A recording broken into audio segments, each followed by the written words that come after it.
Welcome back to the program. It is that time of the week, of course, St. Maarten Insights news that matters to you. Say good morning to our managing editor of Korea Broadcasting Network News and the host of St. Maarten Insights News that matters to you, Mr. Emil Lee. Good morning. Good morning, Sock. Good morning, listeners. Great to be here. Always nice to see you. And our very special guest this morning, Member of Parliament, the Honorable Ardwell Irion. Welcome, my friend. How are you? Good morning. Good morning. Thank you for coming in, man. We You're welcome. appreciate it. Did you have with the rain crazy by you this morning? No. Or did you sleep through it? No, but my plants are happy. Oh my! Like 4:30 this morning, as the first alarm was going off. It was like bang! There was like this huge downpour, and then the lightning, and not a lot of thunder, but and crazy winds out of the south too. So I'll take this any day over a hurricane. Yeah, for sure. Here. Yeah, I don't say. I don't. Knock on wood. We've been really blessed this season. We're using old-fashioned tropical season technology. It's called the dodge and the weave. The dodge and the weave. You have to have a little bit of rhythm, but what can you do? Where are we going this morning, Emil? Well, you have to introduce. So this morning, as our guest, we have Member of Parliament Irion Ardwell, and he's our former Minister of Finance, which is why I thought that we would ask him to come in today. Okay. So, a couple of things. Mm-hmm. Normally, if because the idea of the show is to kind of bring topics to a level where our listening audience can understand it, right?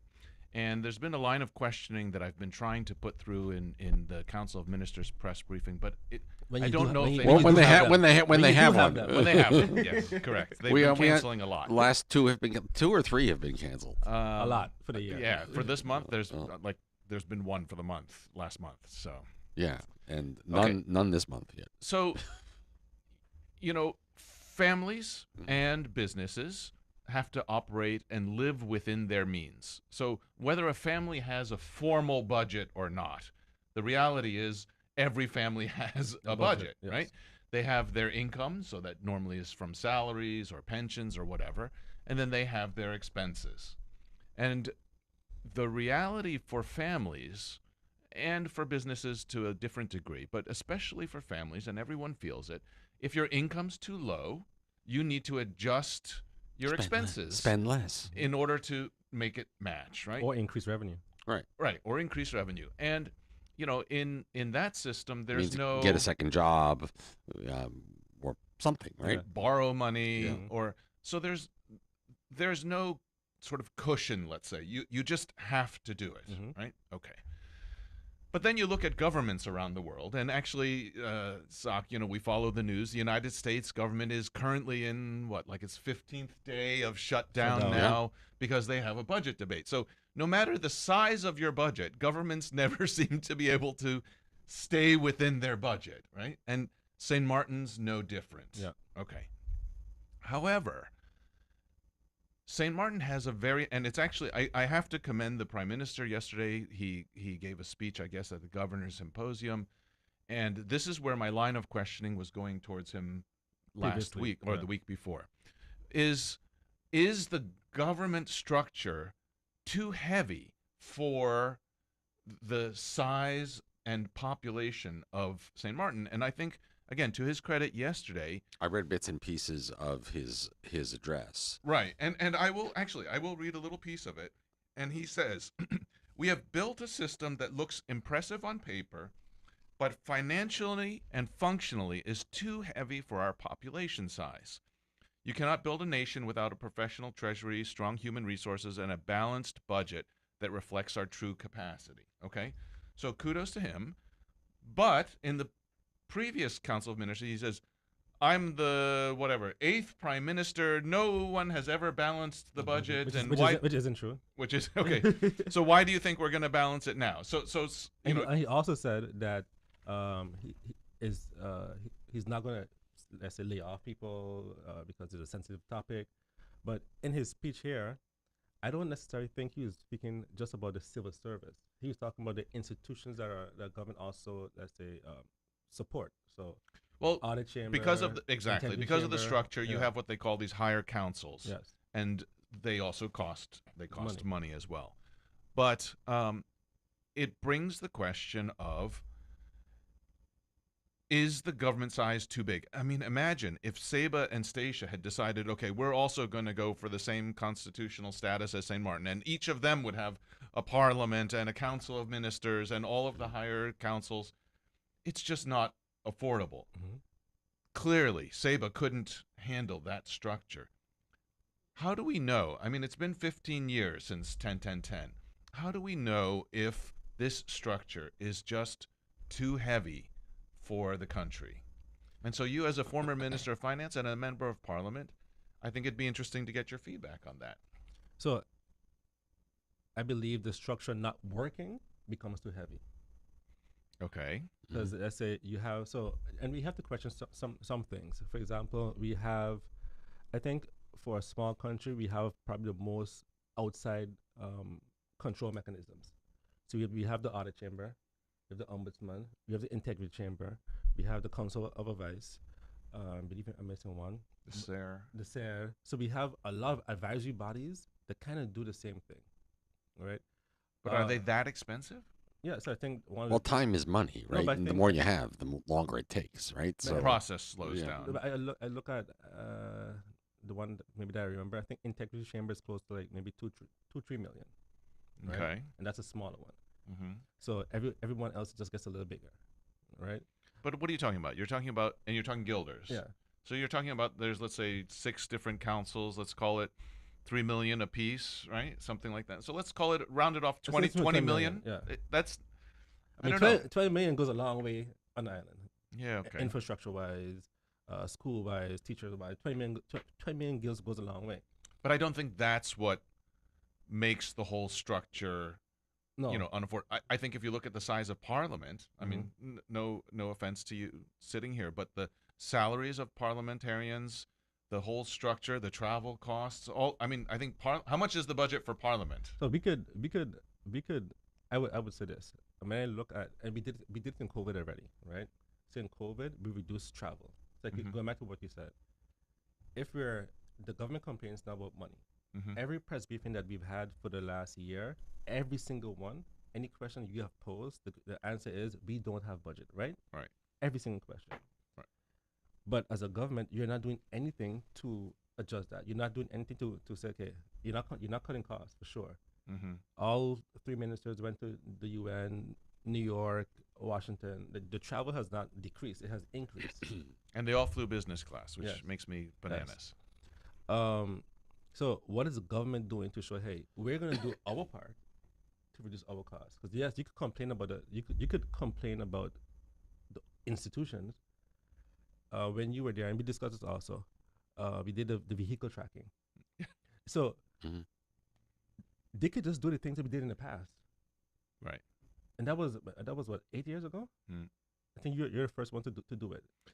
Yeah, so the way it worked is because the vehicles were actually normally vehicles fall under the Prime Minister. Mm-hmm. So because these vehicles were donated by Holland after Irma, the vehicles actually for a while fell under the Ministry of VSA, under my ministry at the time. And so indeed, I put GPS trackers on the vehicles. And they were pissed. They were upset. But our cost for fuel went down. Where were you in Parliament? Back, you were in Parliament Yeah. back then. Okay. And you would drive by the government building on the weekend, and the only vehicles you would see in the parking lot were VSA vehicles. Yeah. Mm. Yeah. Right. And my phone, actually, I got an alert because you can put like a boundary. Mm-hmm. So whenever a vehicle went over to the French side, I get a little ping on my phone saying vehicle so-and-so is over on the French side. Yeah, They're not allowed. Yeah. They're not even, I think they're not even insured if No. there's an accident on the French side. Yeah? I think so. No, maybe. Yeah. Maybe. Yeah. Okay. Yeah. So the point is that the government isn't implementing policies, measures that were already in place.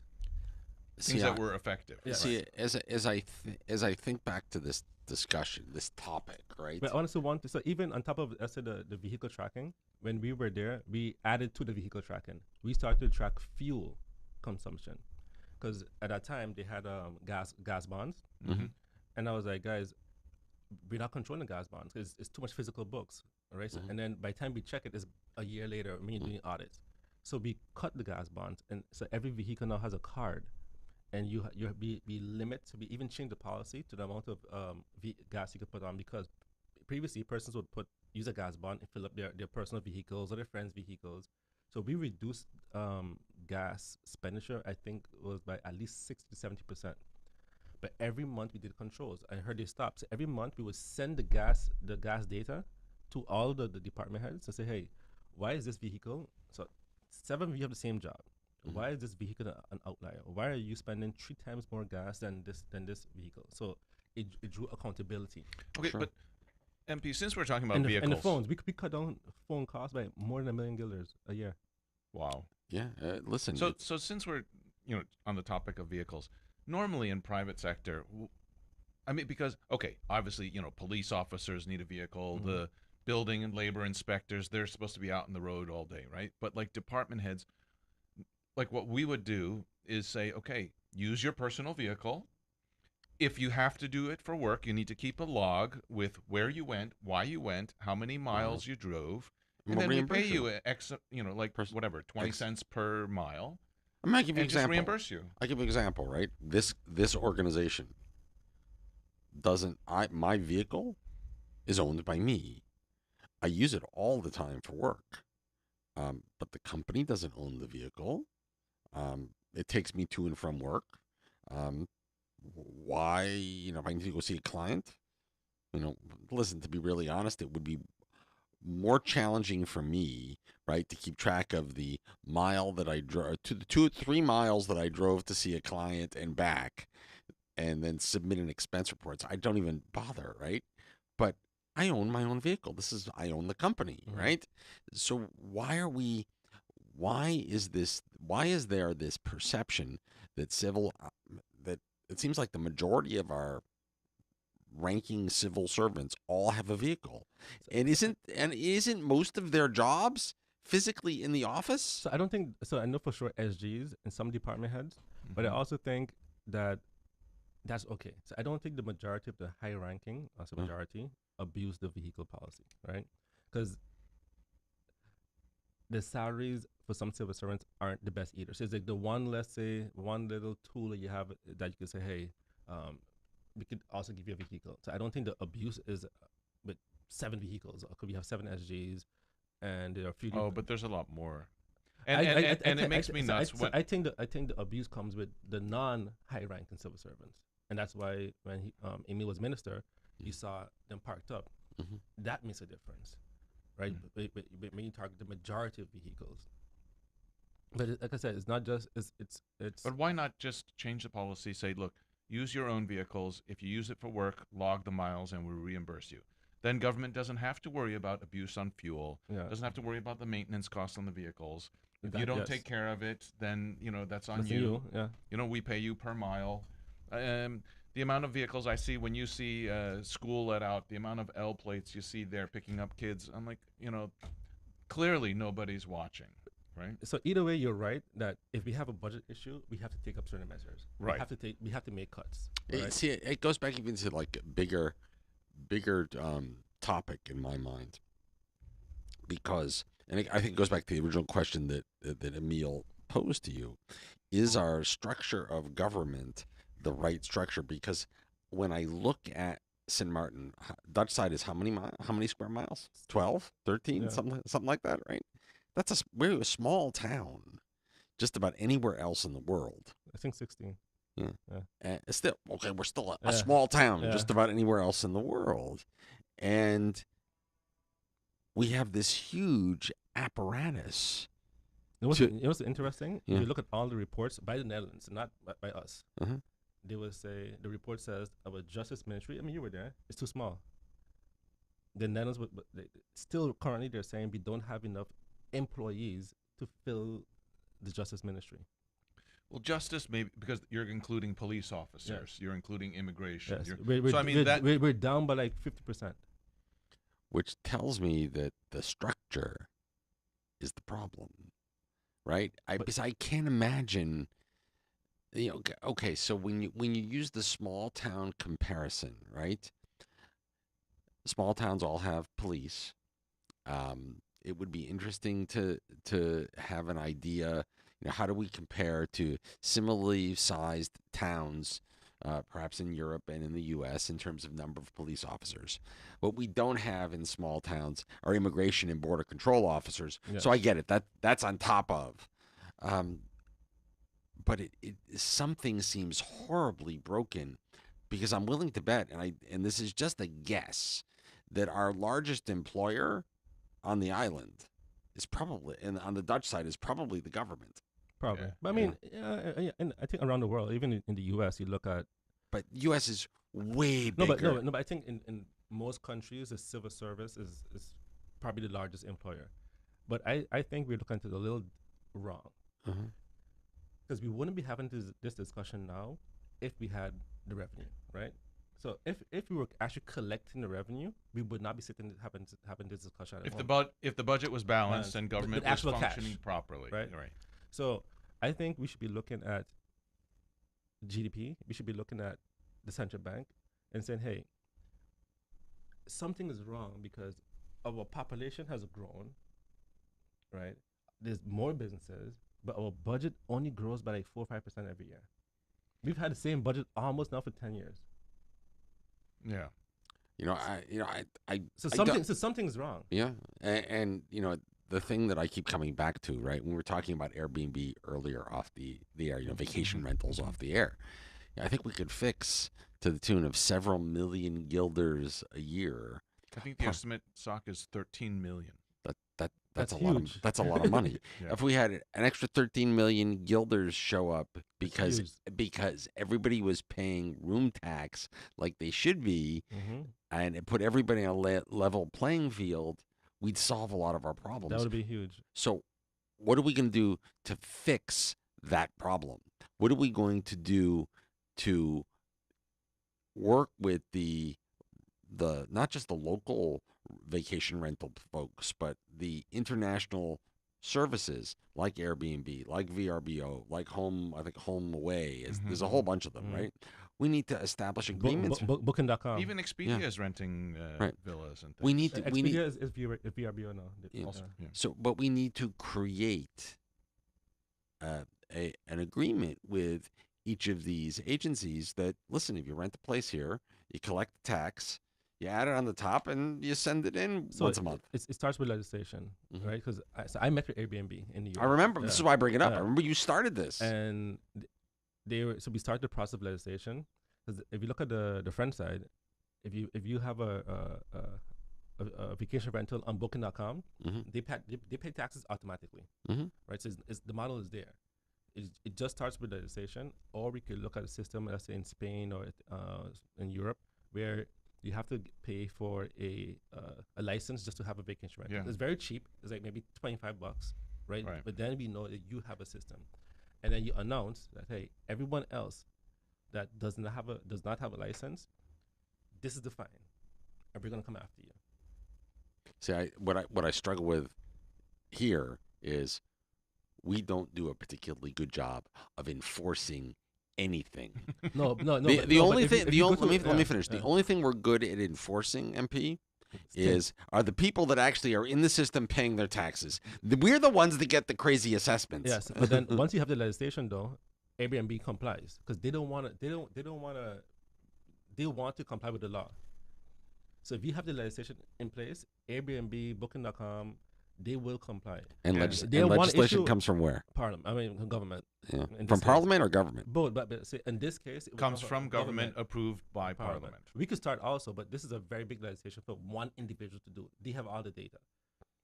And Airbnb also said that their main concern was that we don't make an Airbnb policy. Specific, right? Yes, they said, look, we need to be fair. You need to make legislation that affects all the vacation rentals because they were going to comply, but they want to ensure that it's fair game for all. Well, and I think, in all fairness, just like we talk about, when the thing you blow your nose into is called, we call it a Kleenex. Well, Yeah. Kleenex is a brand. Yeah. I think, when people say Airbnb, it's become their brand name. Like has- Google, like Yeah, searching. I'm going to Google it. Well, I might use Bing Yeah. or Yahoo, right? So it's become, the Airbnb name has been synonymous With vacation rentals. with vacation rentals. But we need to do it. So let's bring this. Let me do this. Yeah, Let me take a quick commercial break because we're way late. It's 8:38. I'm going to clear all the commercials and then we'll But be I want right- to say one thing before you Yeah. go, and I appreciate that, you have vacation rent. So we have vacation rental owners that are saying, "Hey, we want to pay our fair share." Like that's very that.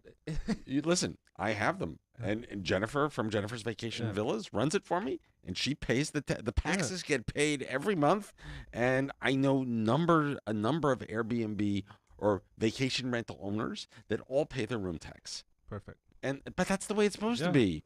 And when I have people come to me and say, "Oh, I want to pay you cash on the side, you can forget the tax," you know what I say? Sorry, I don't do business that way, right?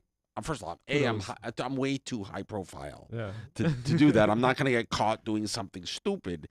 But here we make it too easy for people to not pay their tax. And if everybody paid their fair share, then the room tax could probably be a lot less than it already is. And the budget would be better. Yeah. We'll be right back. Here's everything that's happening tonight.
Welcome back to the program. Glad you're with us this morning. It is 8:47. We've got about 10, 12 minutes to go before the top of the hour.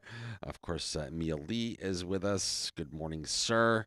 Morning, listeners. Okay, so we're And, sort of running tight on time. Yeah, Ardwell Irion, member of Parliament, is our special guest. To be in Parliament for debate. September. So it should have already been Yes. in Parliament. Yes. It's not. I think you had And mentioned then, to and then me we have until December 15th to have it approved. to approve it. Yes. Okay. So here's the thing, right? I've listened and I've been But through we haven't gotten budget amendment as yet. even for 2025. Yeah. Right. So they're behind in their process. Okay, but here's the thing. Kind of taking back all of the discussions that we've had, and I've listened to a lot of parliamentary discussions, right?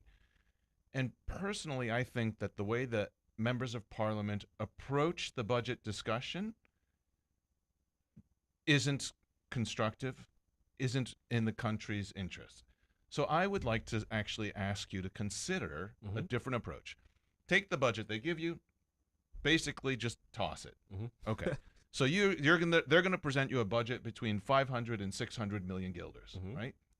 And instead, take it a different approach. How much of that budget is servicing debt, right? So because if you actually look in the budget and try and find out how much is paid for debt, you can't find it easily, right? So I've asked actually the Minister of Finance from I think March this year to give an overview of all of the debts for St. Martin, how much interest is paid, when they're due. I still haven't received anything, right? So I have the feeling, and if I remember a few months ago, there was a discussion about a bullet loan that was supposed to come due, but It got extended. It got extended. It got extended. Yeah. But the problem is government didn't even bother trying to start accumulating the money to repay that loan, right? So first, as a member of parliament, ask, what does government's overall debt look like? What's the structure for it, right? So if you have a bullet loan that's been extended for whatever, 5 years, it still means that every year you need to put aside X amount of money if you have any intention of paying that loan, right? So take all of that discussion and take it out of the budget. Personally, I would try to renegotiate the bullet loan and just have monthly payments.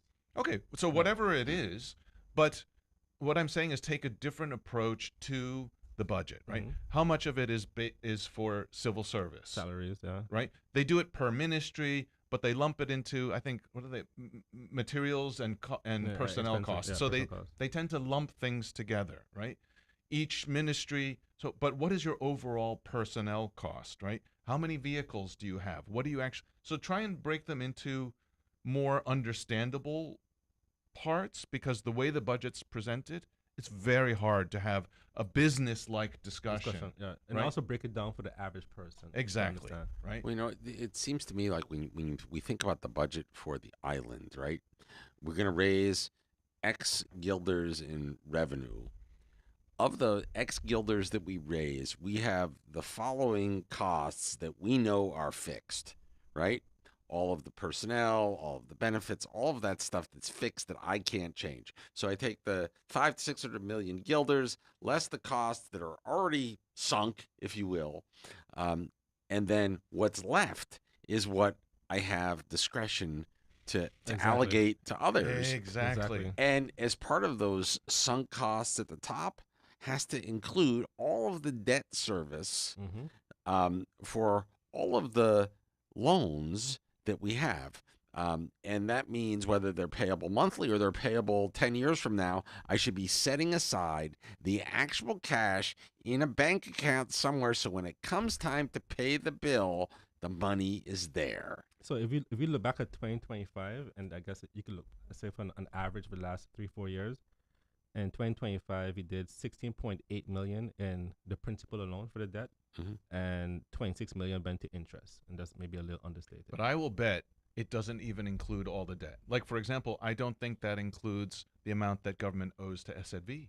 No. Right? So here's 100 million guilders that's just parked where? Like, financially, like, accounting-wise, I don't even know where they park that, right? I mean, so can I ask you a and question? And the reason why also with SZV debt is because there's a discussion on what the debt actually is. So government is saying this, SFB is saying this. So before I left, we actually had an agreement. Because CFT, SOB, all accountants were like, guys, this is just a mess. You guys go in a room, figure it out. And I'll say this, and happy retirement and happy belated birthday to Mr. Glenn Cardi. We sat in a room, and I said, Glenn, we're not coming out until we have an agreement. Right. Right? Brilliant. And It's the way it should be. And we had an agreement. We agreed that this is the amount. And CFT said, oh, guys, thank you, finally. SOB said, finally. But then this government came in and said, no, they're going to do a new audit and a new research on to see what the debt is. So we came up with a number. But because we're running tight on time, but I hope you understand what the approach is. Say, look, here's your budget. Let's take out the things that you have no discretion over. If you have debts that need to be paid, this is the amount that is allocated to it. There's no discussion about that, right? The civil service costs, right? Your rent, whatever. So these are business expenses, costs of operation that are non-negotiable, right?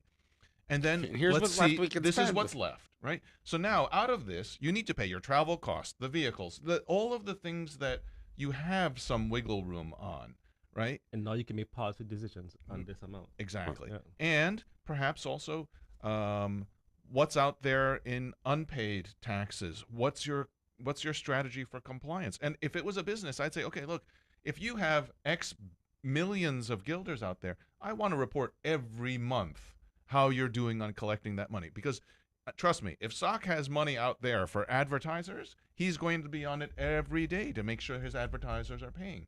And as members of Just parliament, had those conversations last night. right, and as a member of parliament, I would say, look, government, your function, your service to the people depends on you having resources to do that.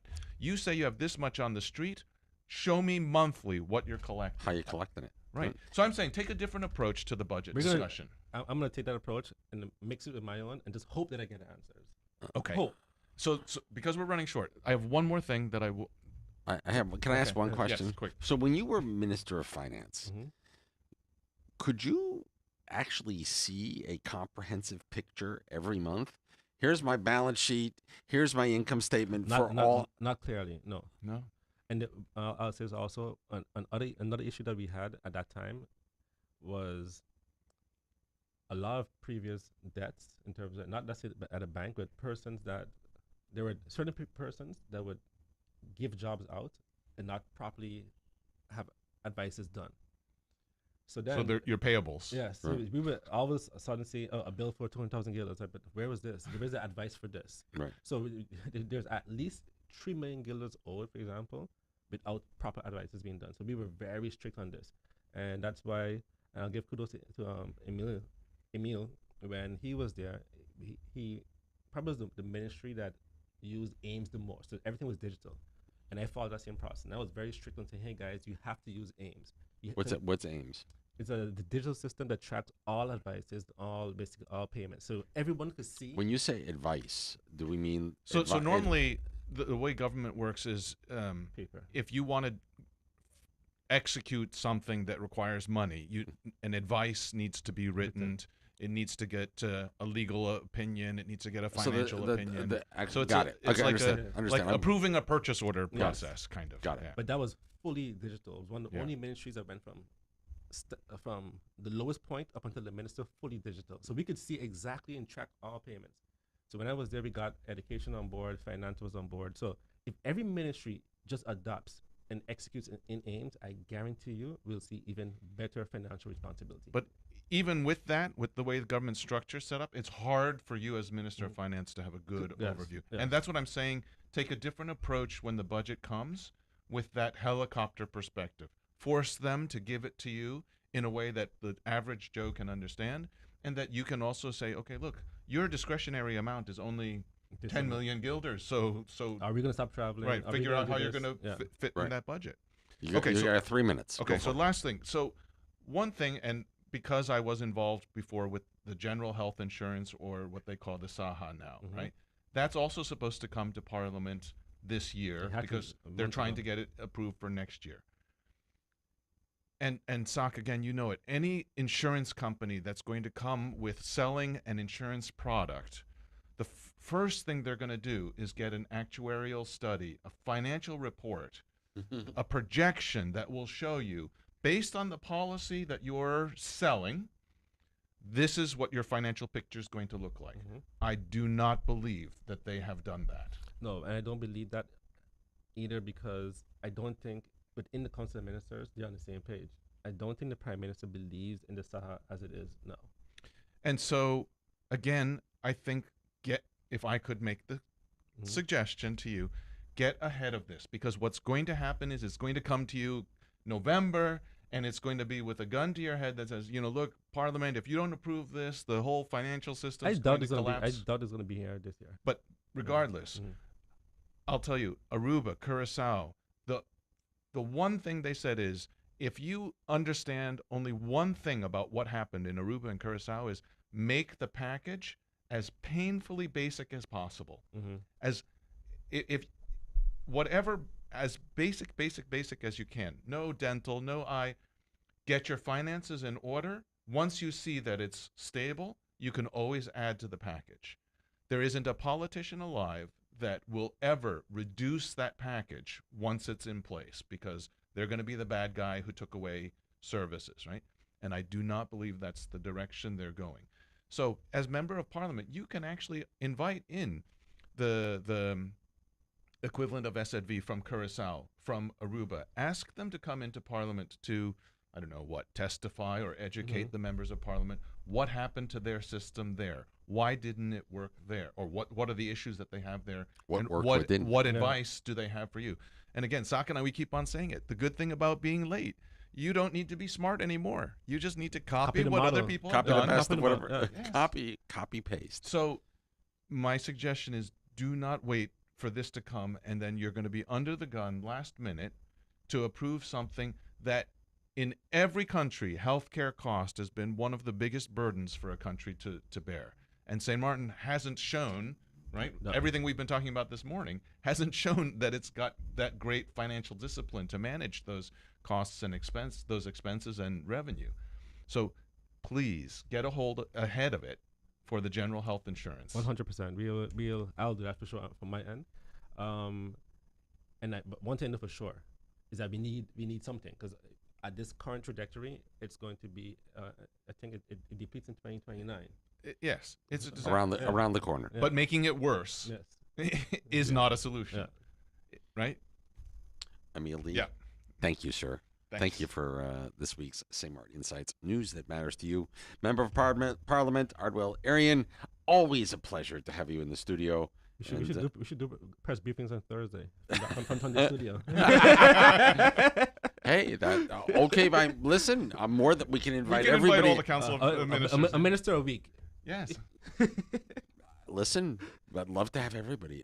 All the members of Parliament, all the ministers, come on in. Right. Happy There's to an have open invitation to anyone. Happy to have the conversation. Actually, next week we have, and actually because of this, Viren Kotai, MP Viren Kotai, he's now the chair of the Finance Committee. So exactly for the same reason that we've had this discussion, we've invited him next week to say, okay, look, if you're going to be chair, here are the things you need to look at. Let's go. Let's go. Let's go. Gentlemen, thank you so much. It is 9 o'clock right here in the Northeast Caribbean. Stick around. Marine and tropical weather update brought to you by K Beach Club and Restaurant. K like character is next.